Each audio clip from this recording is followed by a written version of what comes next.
Okay, so today we're going to be talking about injury prevention and exercise performance during cold weather exercise.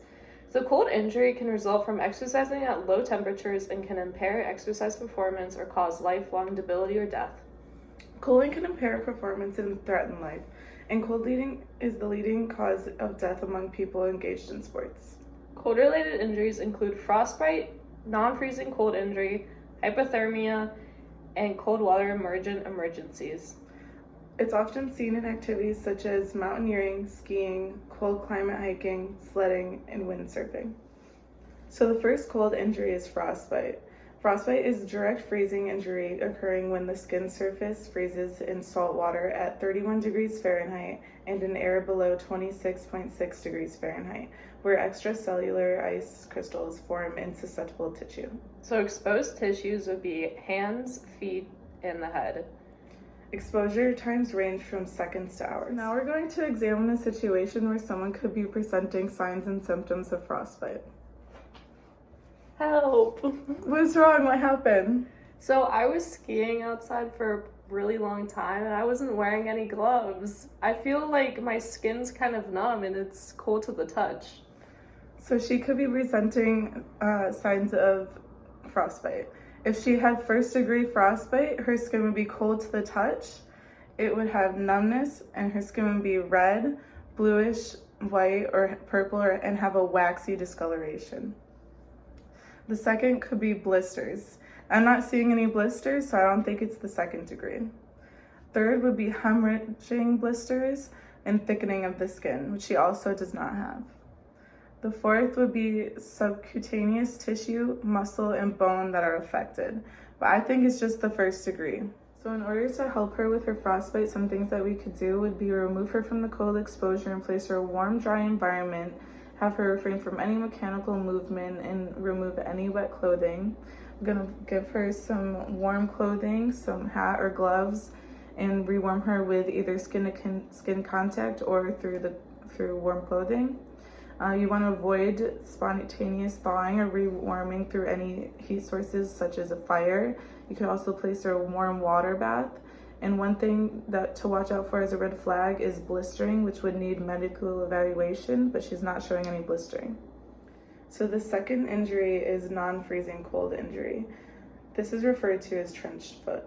This results from exposure to cold, wet conditions causing tissue temperatures to fall below 59 degrees Fahrenheit for a prolonged period.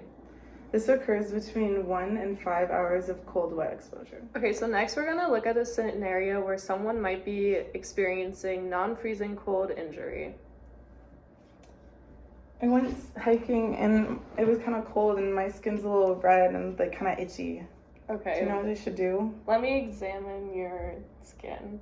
So by examining her skin, I'm seeing that she has swelling, itching, tenderness, and hot red skin. This could either be chilblains, which is a mild form of the non-freezing injury. In other cases, the skin might be pale, cold, or numb. So management for this would be just placing the patient in a warm, dry area since it's not a very, very severe case, and then removing any wet clothing if she has any on. So the third type of injury is accidental hypothermia. This is defined as a drop in core temperature below 95 degrees Fahrenheit in a natural setting. Mild hypothermia is 90 to 95 degrees Fahrenheit and shows with shivering. Moderate hypothermia is 82 degrees to 90 degrees Fahrenheit in body core temperature and is altered level of consciousness. They may or may not be conscious and with or without shivering. Severe hypothermia shows with below 82 degrees Fahrenheit and they are unconscious and no shivering.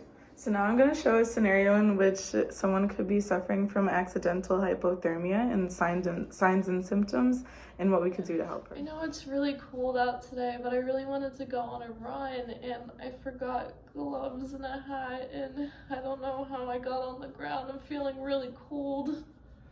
So she could be showing signs and symptoms of hypothermia. Since she's shivering and she's a little disoriented because she didn't know how she got on the ground, she's probably showing moderate to mild signs of hypothermia.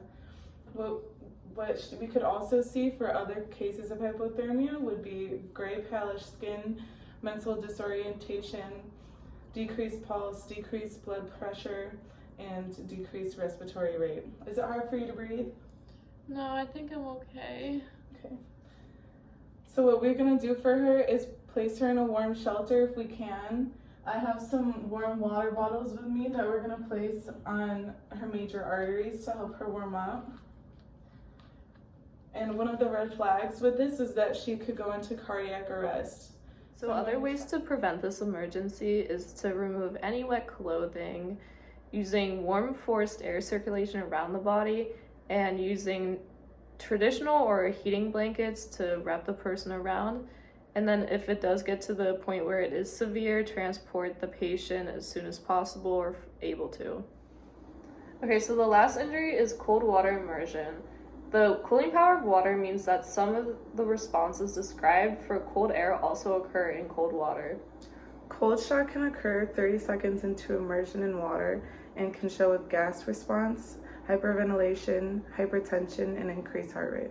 This can also cause impairment of manual dexterity, grip strength, swimming ability, which can eventually lead to drowning.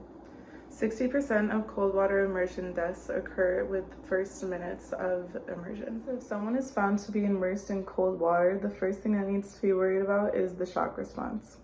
So it's recommended if you find yourself in water to rest with airways clear of water until you can regain control of your breathing. Basic life support, compressions, and rescue breaths should be given in drowning victims. A red flag is when the patient is unconscious, not breathing, has trouble breathing, or suspected of aspirating water, then the patient should be sent to the hospital immediately. And if hypothermia is present, the accidental hypothermia protocol should be used. Okay, so in order to prevent these emergencies, we can utilize wind chill temperature index, avoid touching cold surfaces materials, cover all exposing skin, altitudes above 5,000 increase the risk, wear windproof external layers, use excellent thermal insulation.